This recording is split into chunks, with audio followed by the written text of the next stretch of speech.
eons before it worked its way onward, through and in the womb of Mother Nature as it works now in its earthly mother's bosom. Truly said a learned philosopher who trusts more to the intuition than to the dicta of modern science. The stages of man's intrauterine existence embody the condensed record of some of the missing pages in Earth's history. Thus you must look back at the animal, mineral, and vegetable entities. You must take each entity at its starting point in the Manvantaric course as the primordial cosmic atom already differentiated by the first flutter of the Manvantaric life breath. For the potentiality which develops finally in a perfected planetary spirit is in fact that primordial cosmic atom.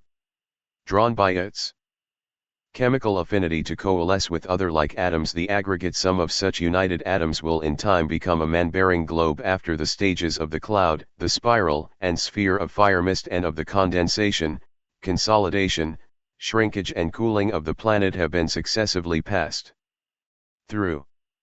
But mind, not every globe becomes a man-bearer. I simply state the fact without dwelling further upon it in this connection. The great difficulty in grasping the idea in the above process lies in the liability to form more or less incomplete mental conceptions of the working of the one element, of its inevitable presence in every imponderable atom, and its subsequent ceaseless and almost illimitable multiplication of new centers of activity without affecting in the least its own original quantity. Let us take such an aggregation of atoms destined to form our globe and then follow, throwing a cursory look at the whole, the special work of such atoms. We will call the primordial atom A. This being not a circumscribed center of activity but one initial point of a manvantaric whirl of evolution, gives birth to new centers which we may term B, C, D, etc., incomputably. Each of these capital points gives birth to minor centers, A, B, C, etc. And later in the course of evolution and involution in their development into A's, B's, C's, etc., and so form the roots or are the developing causes of new genera, species, classes, etc., ad infinitum. Now neither the primordial A and its companion atoms, nor their derived A's, B's, C's, have lost one tittle of their original force or life essence by the evolution of their derivatives. The force there is not transformed into something else as I have already shown in my letter, but with each development of a new center and acting from within itself multiplies ad infinitum without ever losing a particle of its nature in quantity or quality. Yet, acquiring as it progresses something plus in its differentiation. This asterisk force so-called, shows itself truly indestructible but does not correlate and is not convertible in the sense accepted by the fellows of the RS. But rather may be said to grow and expand into something else while neither its own potentiality nor being are in the least affected by the transformation. Nor can it well be called force since the latter is but the attribute of yin sin or the one form of existence also adi buddhai or dharmakaya the mystic, universally diffused essence, when manifesting in the phenomenal world of senses, namely only your old acquaintance Fahad. See in this connection Subaro's article Aryan Arhat Esoteric Doctrines on the Sevenfold Principles in Man. His review of your fragments, pp. 94 and 95. The initiated Brahmins call, the yin sin and Fahad, Brahman and Sakti when manifesting as that force. We will perhaps be nearer correct to call it infinite life and the source of all life, visible and invisible, an essence inexhaustible ever present, in short Swabhavat, S. In its universal application Fahad when manifesting throughout our phenomenal world or rather the visible universe, hence in its limitations. It is Pravriti when active, Nirviti when passive. Call it the Sakti of Parabrahma, if you like, and say with the Advaitis, Subaro is one, that Parabrahm plus Maya becomes Isvar, the creative principle of power commonly called God, which disappears and dies with the rest when Pralaya comes. Or you may hold with the northern Buddhist philosophers and call it Adi Buddhai, the all-pervading supreme and absolute intelligence with its periodically manifesting divinity of Alakiteshvara, a manvantaric intelligent nature crowned with humanity, the mystic name given by us to the hosts of the Dayan Kohans, and b, the solar Dian-Cohens or the host of only our solar system, taken collectively, which host represents the mother source, the aggregate amount of all the intelligences that were or ever will be within our own string of man-bearing planets or on any part or portion of our solar system? And this will bring you by analogy to see that in its turn Adi Buddhi, as its very name translated literally implies, is the aggregate intelligence of the universal intelligences including that of the Dian-Cohens even of the highest order. That is all I dare now to tell you on this special subject, as I fear I have already transcended the limit. Therefore whenever I speak of humanity without specifying it, you must understand that I mean not humanity of our fourth round as we see it on this speck of mud in space, but the whole host already evoluti. Yes, as described in my letter, there is but one element, and it is impossible to comprehend our system before correct conception of it is firmly fixed in one's mind. You must therefore pardon me if I dwell on the subject longer than really seems necessary. But unless this great primary fact is firmly grasped, the rest will appear unintelligible. This element thus is the, to speak metaphysically, one substratum or permanent cause of all manifestations in the phenomenal universe. The ancients speak of the five cognizable elements of ether, air, water, fire, earth, and of the one incognizable element, to the uninitiates, the sixth principle of the universe, call it Purush Sakti, while to speak of the seventh outside the sanctuary was punishable with death. But these five are but the differentiated aspect of the one. As man is a sevenfold being, so is the universe the septenary microcosm being to the septenary macrocosm, but as the drop of rain water is to the cloud from whence it dropped, and whither in the course of time it will return. In that one are embraced or included so many tendencies for the evolution of air, water, fire, etc. from the purely abstract down to their concrete condition, and when those latter are called elements, it is to indicate their productive potentialities for numberless form changes or evolution of being. Let us represent the unknown quantity as X, that quantity is the one eternal immutable principle, and A, B, C, D, E, 5 of the 6 minor principles or components of the same, viz., the principles of earth, water, air, fire, and ether, akasa, following the order of their spirituality and beginning with the lowest. There is a sixth principle answering to the sixth principle Buddhi, in man. To avoid confusion, remember that in viewing the question from the side of the descending scale, the abstract all or eternal principle would be numerically designated as the first and the phenomenal universe as the seventh, and whether belonging to man or to the universe viewed from the other side, the numerical order would be exactly reversed, but we are not permitted to name it except among the initiates. I may however hint that it is connected with the process of the highest intellection. Let us call it N, and besides these, there is under all the activities of the phenomenal universe an energizing impulse from X, call this Y. Algebraically stated, our equation would therefore read A plus B plus C plus D plus E plus N plus Y equals X. Each of these 6 letters represents, so to speak, the spirit or abstraction of what you call elements. Your meager English gives me no other word. This spirit controls the entire line of evolution, around the whole manwantaric cycle in its own department.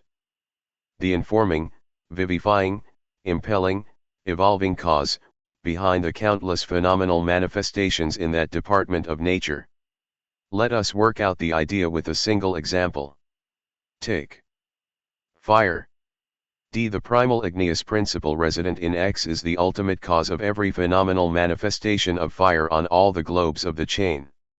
The proximate causes are the evolute secondary igneous agencies which severally control the 7 descents of fire on each planet.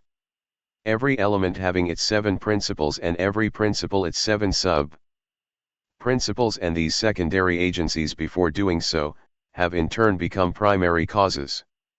D is a septenary compound of which the highest fraction is pure spirit.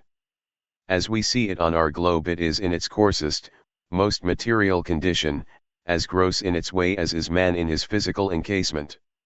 In the next preceding globe to ours, fire was less gross than here, on the one before that less still.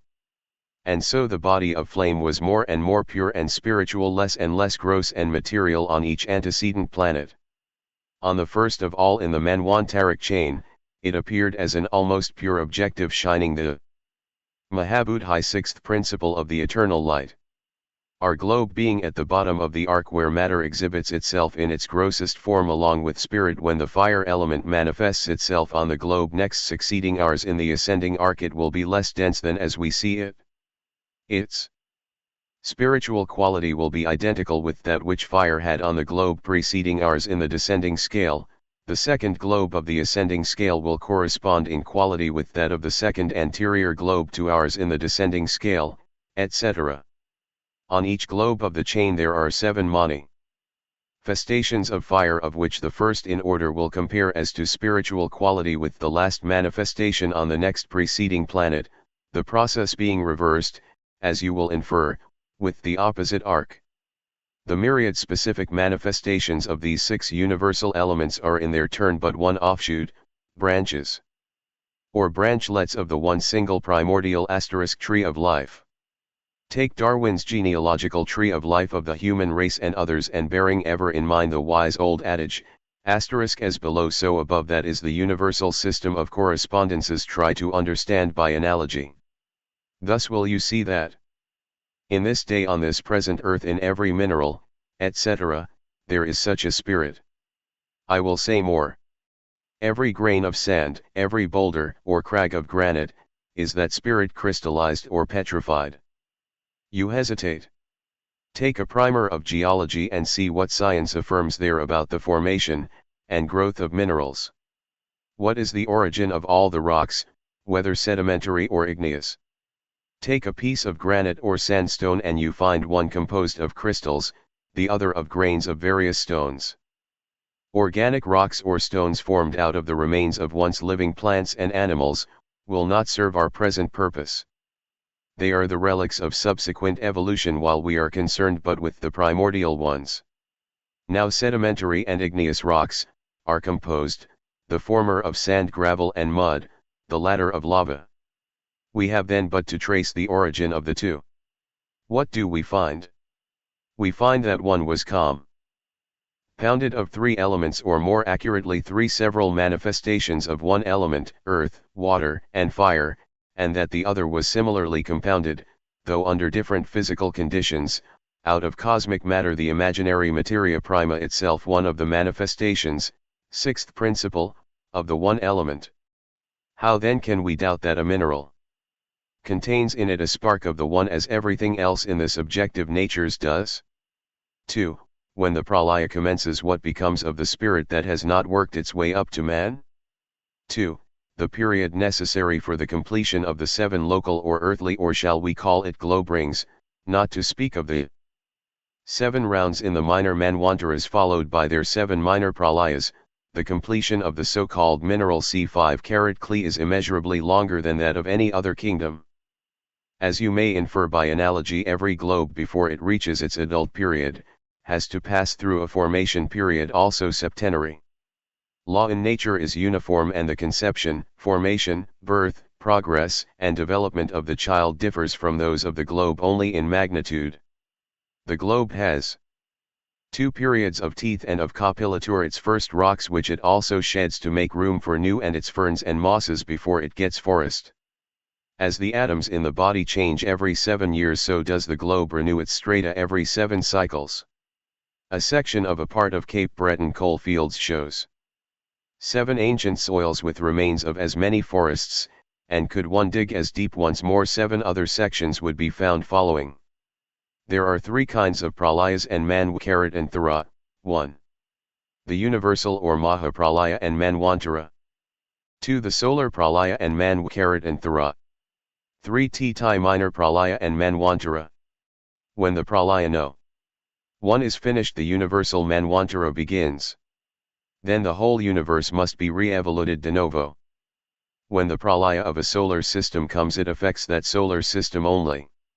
A solar prala 3 carat A equals 7 minor pralayas. The minor pralayas of no 3 concern but our little string of globes, whether man-bearing or not. To such a string our earth belongs. Besides this, within a minor pralaya there is a condition of planetary rest, or as the astronomers say, death, hke, that of our present moon, in which the rocky body of the planet survives but the life impulse has passed out. For example, let us imagine that our Earth is one of a group of 7 planets or man-bearing worlds more or less elliptically arranged. Our Earth being at the exact lower central point of the orbit of evolution, viz., halfway round, we will call the first globe A, the last Z. After each solar pralaya there is a complete destruction of our system, and after each solar P begins the absolute objective reformation of our system, and each time everything is more perfect than before. Now the life impulse reaches *K, or rather that which is destined to become *K, and which so far is but cosmic dust. A center is formed in the nebulous matter of the condensation of the solar dust decimated through space, and a series of 3 evolutions invisible to the eye of flesh occur in succession, viz., 3 kingdoms of elementals or nature forces are evolved. In other words, the animal soul of the future globe is formed, or, as a Kabbalist will express it, the gnomes, the salamanders, and the undines are created.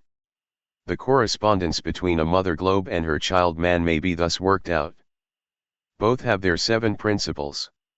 In the globe, the elementals, of which there are in all 7 species, form a gross body, b, her fluidic double, linga sariram, c, the life principle, jiva, d, her 4th principle kamarupa is formed by her creative impulse working from center to circumference, e, her 5th principle, animal soul or manas, physical intelligence, is embodied in the vegetable, in germ, and animal kingdoms, f, her 6th principle, or spiritual soul buddhi, is man, g, and her 7th principle, atma, is in a film of spiritualized akasa that surrounds her.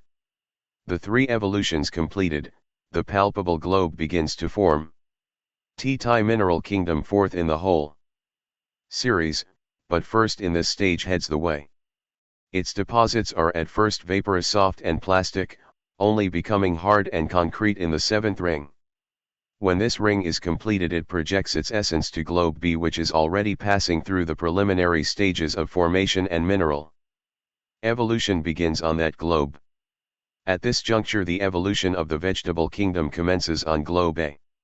When the latter has made its 7th ring its essence passes on to globe B. At that time the mineral essence moves to globe C and the germs of the animal kingdom enter A. When the animal has 7 rings there, its life principle goes to globe B, and the essence of vegetable and mineral move on. Then comes man on A, an ethereal foreshadowing of the compact being he is destined to become on our earth. Evolving 7 parent races. With many offshoots of sub-races, he, like the preceding kingdoms, completes his 7 rings and is then transferred successively to each of the globes onward to Z. From the first man has all the 7 principles included in him in germ, but none are developed. If we compare him to a baby we will be right. No one has ever, in the thousands of ghost stories current, seen the ghost of an infant, though the imagination of a loving mother may have suggested to her the picture of her lost babe in dreams. And this is very suggestive. In each of the rounds he makes one of the principles develop fully. In the first round his consciousness of our earth is dull and but feeble and shadowy, something like that of an infant. When he reaches our earth in the second round he has become responsible in a degree, in the third he becomes so entirely. At every stage and every round his development keeps pace with the globe on which he is. The descending arc from A to our earth is called the shadowy, the ascending to Z the luminous. We men of the 4th round are already reaching the latter half of the 5th race of our 4th round humanity, while the men, the few earlier comers, of the 5th round, though only in their first race, or rather class, are yet immeasurably higher than we are spiritually if not intellectually, since with the completion or full development of this 5th principle, intellectual soul, they have come nearer than we have, are closer in contact with their 6th principle buddhi. Of course many are the different Tiated individuals even in the fourth race as germs of principles are not equally developed in all, but such is the rule. Man comes on globe A after the other kingdoms have gone on. Dividing our kingdoms into 7, the last 4 are what exoteric science divides into 3. To this we add the kingdom of man or the Deva kingdom. The respective entities of these we divide into germinal, instinctive, semi-conscious, and fully conscious. When all kingdoms have reached globe Z they will not move forward but re-enter A in precedence of man, but under a law of retardation operative from the central point or Earth to Z and which equilibrates a principle of acceleration in the descending arc. They will have just finished their respective evolution of genera and species, when man reaches his highest development on globe Z on this or any round. The reason for it is found in the enormously greater time required by them to develop their infinite varieties as compared with man. The relative speed of development in the rings therefore naturally increases as we go up the scale from the mineral. But these different rates are so adjusted by man stopping longer in the interplanetary spheres of rest, for will or woe, that all kingdoms finish their work simultaneously on the planet Z. For example, on our globe we see the equilibrating law manifesting. From the first appearance of man, whether speechless or not, to his present one as a fourth and the coming fifth round being the structural intention of his organization has not radically changed. Ethnological characteristics however varied, affecting in no I man as a human being. The fossil of man or his skeleton, whether of the period of that mammalian branch of which he forms the crown, whether cyclop or dwarf, can be still recognized at a glance as a relic of man. Plants and animals meanwhile have become more and more unlike what they were. The scheme with its septenary details would be incomprehensible to man had he not the power, as the higher adepts have proved, of prematurely developing his sixth and seventh senses, those which will be the natural endowment of all in the corresponding rounds. Our Lord Buddha, a sixth race man, would not have appeared in our epoch, great as were his accumulated merits in previous rebirths, but for a mystery. Individuals cannot outstrip the humanity of their round any further than by one remove, for it is mathematically impossible, you say. In effect, if the fountain of life flows ceaselessly, there should be men of all rounds on the earth at all times, etc. The hint about planetary rest may dispel the misconception on this head. When man is perfected qua a given round on globe A, he disappears thence, as had certain vegetables and animals. By degrees this globe loses its vitality and finally reaches the moon stage, i.e., death, and so remains while man is making his 7 rings on Z and passing his intercyclic period before starting on his next round. So with each globe in turn. And now as man, when completing his 7th ring upon A, has but begun his first on Z, and as A dies when he leaves it for B, etc., and as he must also remain in the intercyclic sphere after Z, as he has between every 2 planets, until the impulse again thrills the chain, clearly no one can be more than 1 round ahead of his kind. And Buddha only forms an exception by virtue of the mystery. We have 5th round men among us because we are in the latter half of our septenary earth ring. In the first half this could not have happened. Countless myriads of our 4th round humanity who have outrun us and completed their 7 rings on Z, have had time to pass their intercyclic periods, begin their new round and work on to globe D, ours. But how can there be men of the 1st, 2nd, 3rd, 6th, and 7th rounds? We represent the first 3 and the 6th can only come at rare intervals and prematurely like Buddhas, only under prepared conditions, and that the last named, the 7th, are not yet evolved. We have traced man out of a round into the nirvanic state between Z and A.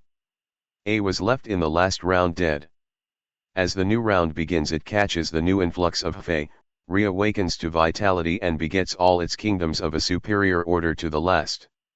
After this has been repeated 7 times comes a minor pralaya. The chain of globes are not destroyed by disintegration and dispersion of their particles but pass in abscondido. From this they will re-emerge in their turn during the next septenary period.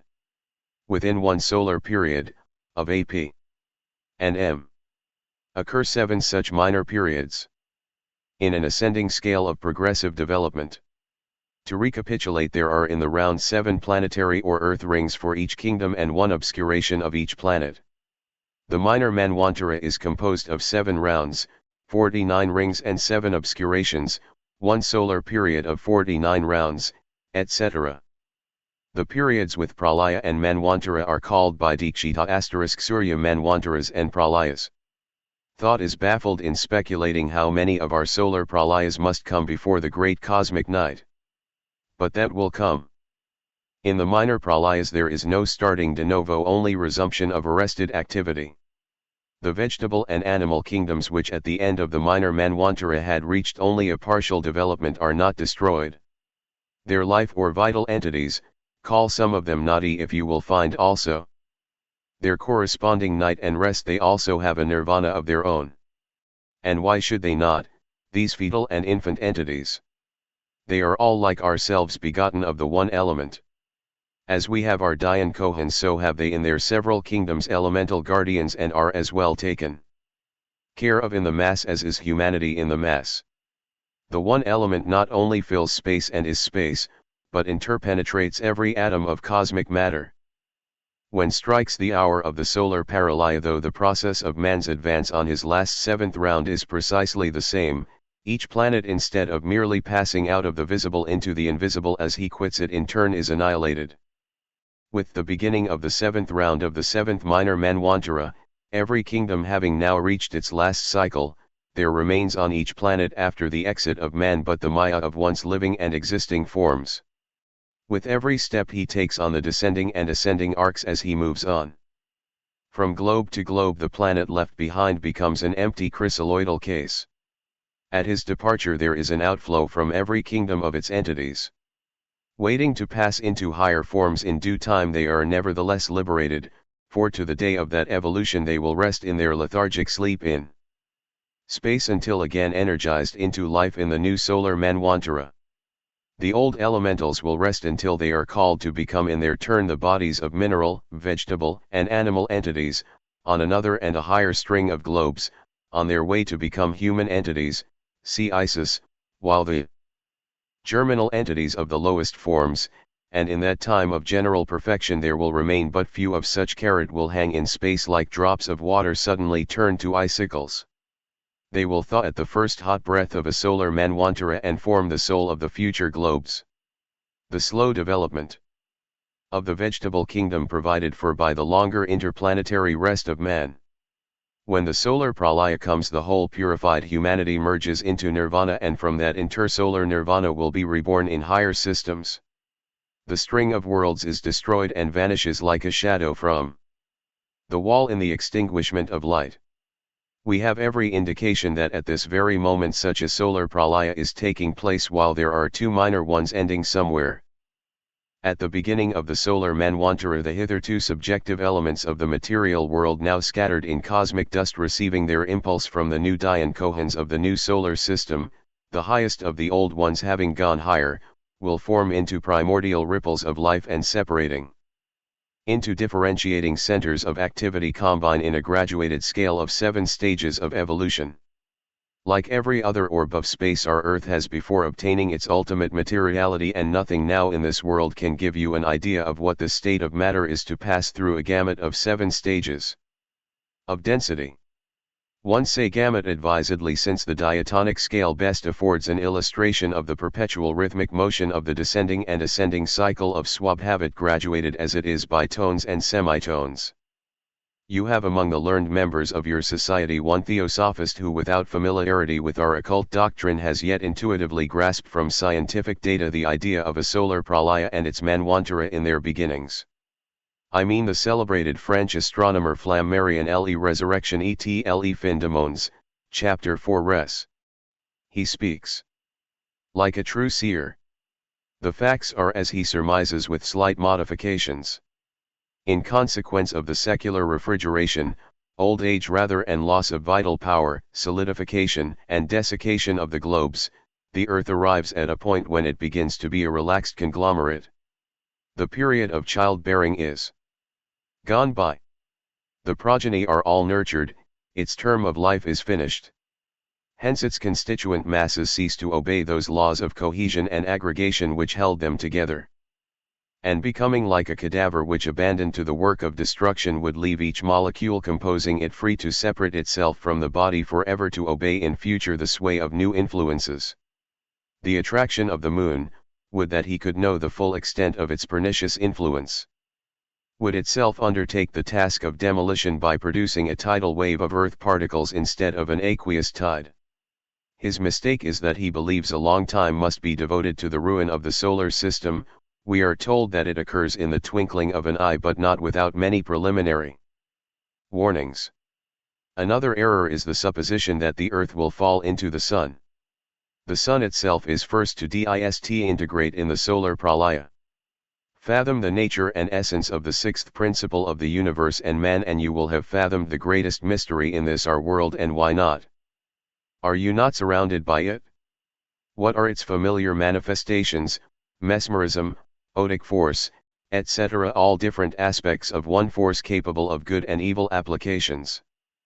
The degrees of an adept's initiation mark the 7 stages at which he discovers the secret of the sevenfold principles in nature and man and awakens his dormant powers.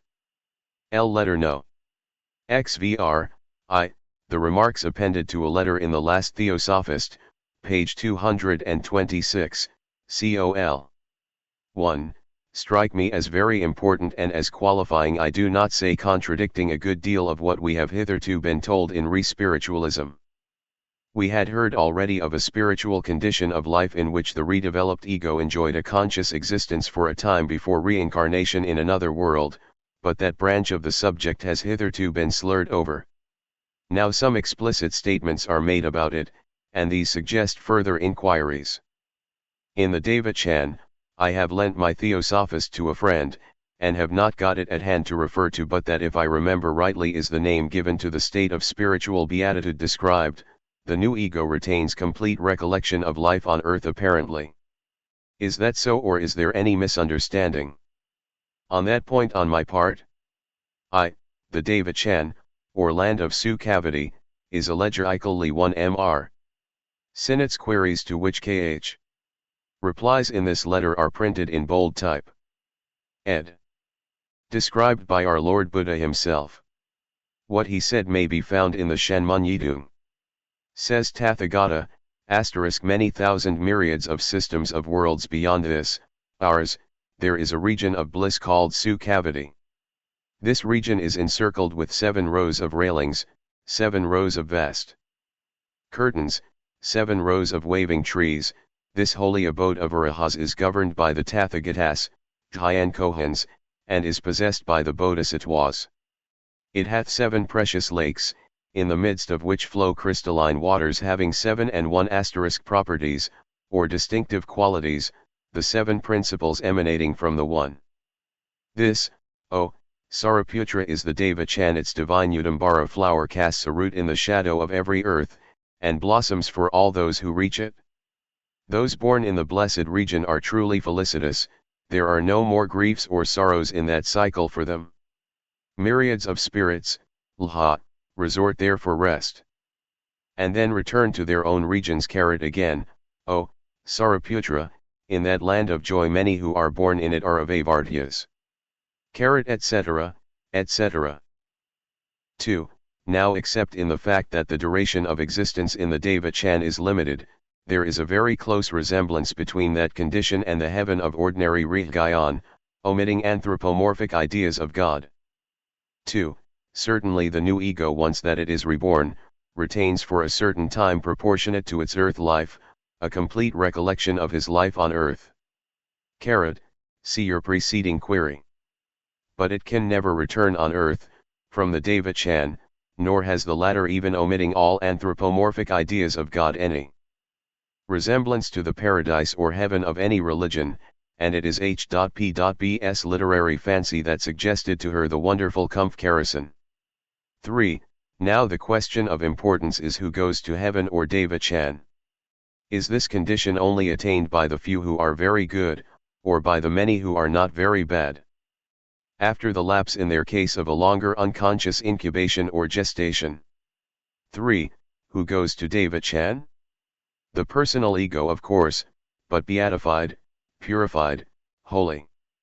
Every ego, the combination of the sixth and seventh principles which, after the period of unconscious gestation, is reborn into the Deva-chan, is of necessity as innocent and pure as a newborn babe. The fact of his being 1. Those who have not ended their earth rings. 2. Literally those who will never return, the seventh round men, etc. 3. See back, 1, of your questions. Reborn et al. Shows the preponderance of good over evil in his old personality. And while the karma, of evil, steps aside for the time being to follow him in his future earth reincarnation, he brings along with him but the karma of his goody deeds, words, and thoughts into this Deva-chan. Bad is a relative term for us, as you were told more than once before, and the law of retribution is the only law that never errs. Hence all those who have not slipped down into the mire of unredeemable sin and bestiality go to the Deva-chan. They will have to pay for their sins, voluntary and involuntary, later on. Meanwhile, they are rewarded, receive the effects of the causes produced by them. Of course it is a state, 1, so to say, of intense selfishness, during which an ego reaps the reward of his unselfishness on earth. He is completely engrossed in the bliss of all his personal earthly affections, preferences, and thoughts, and gathers in the fruit of his meritorious actions. No pain, no grief, nor even the shadow of a sorrow comes to darken the bright horizon of his unalloyed happiness, for it is a state of perpetual maya. Since the conscious perception of one's personality on earth is but an evanescent dream, that sense will be equally that of a dream in the Deva-chan, only 100-fold intensified. So much so, indeed, that the happy ego is unable to see through the veil the evils, sorrows and woes to which those it loved on earth may be subjected to. It lives in that sweet dream with its loved ones, whether gone before, or yet remaining on earth. It has them near itself, as happy, as blissful and as innocent as the disembodied dreamer himself, and yet, apart from rare visions, the denizens of our gross planet feel it not. It is in this, during such a condition of complete maya, that the souls or astral egos of pure, loving sensitives, laboring under the same illusion, think their loved ones come down to them on earth, while it is their own spirits that are raised towards those in the Deva-chan. Many of the subjective spiritual communications, most of them when the sensitives are pure-minded, are real, but it is most difficult for the uninitiated medium to fix in his mind the true and correct pictures of what he sees and hears. Some of the phenomena called psychography, though more rarely, are also real. The spirit of the sensitive getting odilist, so to say, by the aura of the spirit in the Deva-chan, becomes for a few minutes that departed personality, and writes in the handwriting of the latter, in his language and in his thoughts, as they were during his lifetime. The two spirits become blended in one, and the preponderance of one over the other during such phenomena determines the preponderance of personality in the characteristics exhibited in such writing and trance speaking. What you call rapport is in plain fact an identity of molecular vibration between the astral part of the incarnate medium and the astral part of the disincarnate personality. I have just noticed an article on smell by some English professor, which I will cause to be reviewed in the Theosophist and say a few words, and find in it something that applies to our case. As, in music, two different sounds may be in accord and separately distinguishable, and this harmony or discord depends upon the synchronous vibrations and complementary periods, so there is rapport between medium and control * when their astral molecules move in accord. And the question whether the communication shall reflect more of the one personal idiosyncrasy, or the other, is determined by the relative intensity of the two sets of vibrations in the compound wave of akasa. The less identical the vibratory impulses, the more mediumistic and less spiritual will be the message. So then, measure your medium's moral state by that of the alleged controlling intelligence, and your tests of genuineness leave nothing to be desired. For, are there great varieties of conditions within the limits, so to speak, of Deva-chan, so that an approximate state is dropped into by all, from which they will be born into lower and higher conditions in the next world of causes. It is no use multiplying hypothesis, we want some information to go upon. 4. Yes, there are great varieties in the Devachan states, and, it is all as you say. As many varieties of bliss, as on earth there are shades of perception and of capability to appreciate such reward. It is an ideated paradise, in each case of the ego's own making, and by him filled with the scenery, crowded with the incidents, and thronged with the people he would expect to find in such a sphere of comf, insative bliss. And it is that variety which guides the temporary personal ego into the current which will lead him to be reborn in a lower or higher condition in the next world of causes. Everything is so harmoniously adjusted in nature, especially in the subjective world, that no mistake can be ever committed by the Tathgatas or Dhyan Kohans who guide the impulses. 5. On the face of the idea, a purely spiritual state would only be enjoyable to the entities highly spiritualized in this life. But there are myriads of very good people, morally, who are not spiritualized at all. How can they be fitted to pass, with their recollections of this life, from a material to a spiritual condition of existence? 5. It is a spiritual condition only as contrasted with our own grossly material condition, and, as already stated, it is such degrees of spirituality that constitute and determine the great varieties of conditions within the Hamits of Devachan. A mother from a savage tribe is not less happy than a mother from a regal palace, with her lost child in her arms, and although as actual egos, children prematurely dying before the perfection of their septenary entity do not find their way to Devachan, yet all the same the mother's loving fancy finds her children there, without once missing that her heart yearns for. Say it is but a dream, but after all what is objective of itself but a panorama of vivid unrealities?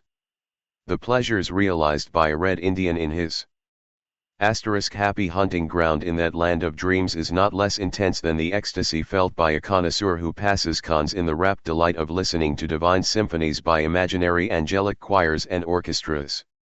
As it is no fault of the former, if born a savage with an instinct to kill, though it caused the death of many an innocent animal, why, if with it all, he was a loving father, son, husband, why should he not also enjoy his share of reward? The case would be quite different if the same cruel acts had been done by an educated and civilized person, from a mere love of sport. The savage in being reborn would simply take a low place in the scale, by reason of his imperfect moral development, while the karma of the other would be tainted with moral delinquency.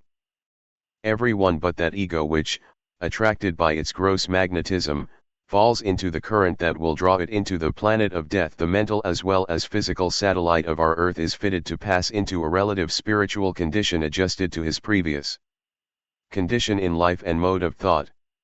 To my knowledge and recollection, HPB explained to Mr. Hume that man's sixth principle, as something purely spiritual, could not exist, or have conscious being in the Devachan, unless it assimilated some of the more abstract and pure of the mental attributes of the fifth principle or animal soul, its manas, mind, and memory. When man dies, his second and third principles die with him, the lower triad disappears, and the fourth, fifth, sixth, and seventh principles form the surviving quaternary. Read again page 6 in fragments of OT. Henceforth it is a death struggle between the upper and lower dualities. If the upper wins, the sixth, having attracted to itself the quintessence of good from the fifth, its nobler affections, its saintly, though they be earthly, aspirations, and the most spiritualized portions of its mind follow its divine elder, the seventh, into the gestation state, and the fifth and fourth remain in association as an empty shell. The expression is quite correct, to roam in the earth*'s atmosphere, with half the one OT. Stands for occult truth ed. Personal memory gone, and the more brutal instincts fully alive for a certain period, and elementary in short. This is the anglg of the average medium. If, on the other hand, it is the upper duality which is defeated. There, it is the fifth principle that assimilates all that there may be left of personal recollection and perceptions of its personal individuality in the sixth. But, with all this additional stock, it will not remain in Kamaloka * the world of desire or our Earth's atmosphere. In a very short time, like a straw floating within the attraction of the vortexes and pits of the maelstrom, it is caught up and drawn into the great whirlpool of human egos, while the sixth and seventh, now a purely spiritual, individual monad, with nothing left in it of the late personality, having no regular gestation period to pass through, since there is no purified personal ego to be reborn, after a more or less prolonged period of unconscious rest in the boundless space will find itself reborn in another personality on the next planet. When arrives the period of full individual consciousness which precedes that of absolute consciousness in the pari-nirvana, this lost personal life becomes as a torn-out page in the great book of lives, without even a disconnected word left to mark its absence. The purified monad will neither perceive nor remember it in the series of its past rebirths, which it would had it gone to the world of forms, Rupaloka, and its retrospective glance will not perceive even the slightest sign to indicate that it had been the light of Samsambud star. That light which shines beyond our mortal candy of all the lives in all the worlds throws no ray upon that personal life in the series of lives gone. To the credit of mankind, I must say, that such an utter obliteration of an existence from the tablets of universal being does not occur often enough to make a great percentage. In fact, like the much-mentioned congenital idiot, such a thing is a lusus naturae, an exception, not the rule. 6. And how is a spiritual existence in which everything has merged into the sixth principle, compatible with that consciousness of individual and personal material life which must be attributed to the ego in Devachan if he retains his earthly consciousness as stated in the Theosophizi note?